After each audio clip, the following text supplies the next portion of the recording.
In the Bohr model of an atom, which you can see to my right, a minuscule nucleus has a series of concentric shells along which electrons orbit. According to this way of looking at an atom, atoms are 99.9999999999996% empty space. So it's not just like this drawing wherein the nucleus is like roughly like maybe a 20th the size of the atom. The nucleus is absolutely tiny. The vast majority of the atom is empty space. But where the diameter of an atom measures the electron's realm of spatial possibilities, also called its uncertainty in position, this means at any moment, yes, it's technically true that the electrons do not occupy all of the positions in the atom, but they can occupy pretty much any of them.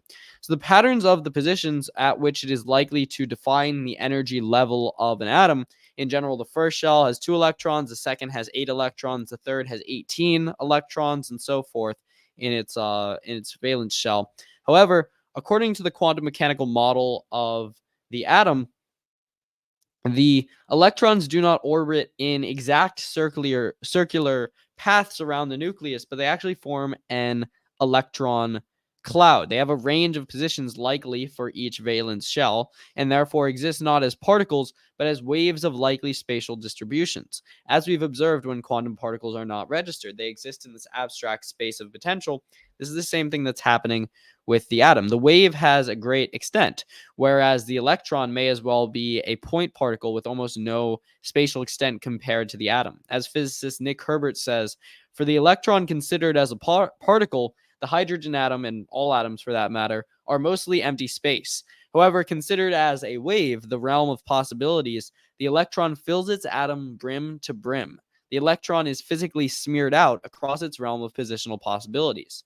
We see the atom as mostly empty space because it's like a game of freeze dance. When no one's looking, there's tons of movement and the whole room is being filled up. But as soon as the music stops, so too does everyone else. Only in the atom, not only do the waves stop moving, but they also collapse into point-like particles. So it would be if you played freeze dance and whenever the music stopped, everyone turned into an 8-legged, segmented microanimal. In between measurement events, the atom is entirely full. Only once they're registered do they become basically entirely empty. The relationship between the full and empty atom is another instance of wave-particle duality. So the pessimistic chemist says that the atom is entirely empty, and the optimistic chemist says that the atom is entirely full. Actually, they are both right, and this has to do with the quantum mechanical model of the atom and of quantum objects, which describes them as both a wave and a particle, meaning that they have a certain uncertainty in their position.